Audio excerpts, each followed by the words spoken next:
Vladimir Putin le debe mucho a Xi Jinping. Tras la invasión rusa de Ucrania y el aluvión de sanciones occidentales que siguieron, China se convirtió en el salvavidas económico de Rusia. En febrero de 2022, el mismo mes que comenzó la guerra, Pekín y Moscú sellaron un acuerdo de cooperación ilimitada para contrarrestar la influencia occidental. Desde entonces, las exportaciones rusas a China se han incrementado en un 63%, algo que ha sido determinante para mantener a flote la economía rusa. Al mismo tiempo, las importaciones chinas, también en fuerte aumento, han alimentado al país en manufacturas y tecnologías cruciales para la maquinaria de guerra.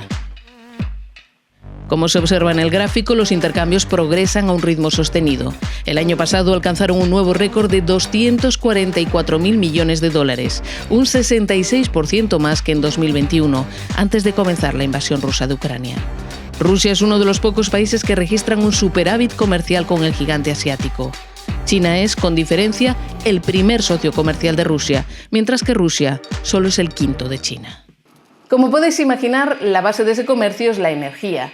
Rusia ha encontrado en China un destino alternativo para buena parte del gas y el petróleo que ya no podía vender a Europa debido a las sanciones. En cuanto a China, le bastó con declararse neutral respecto a la guerra en Ucrania para beneficiarse de ese maná que los rusos le venden a precio de ganga.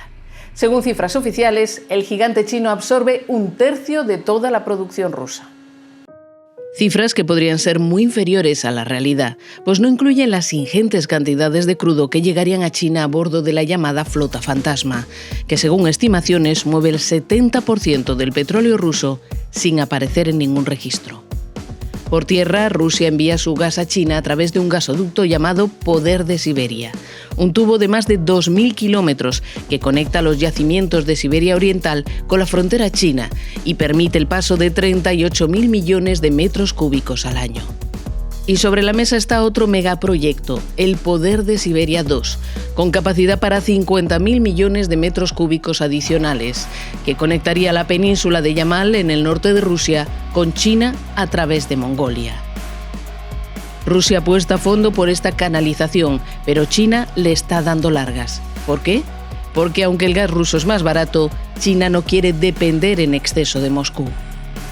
De hecho, China recibe mucho más gas de Turkmenistán, Kazajistán, Uzbekistán y Birmania que de Rusia, y al mismo tiempo desarrolla masivamente las fuentes renovables para diversificar sus vías de abastecimiento.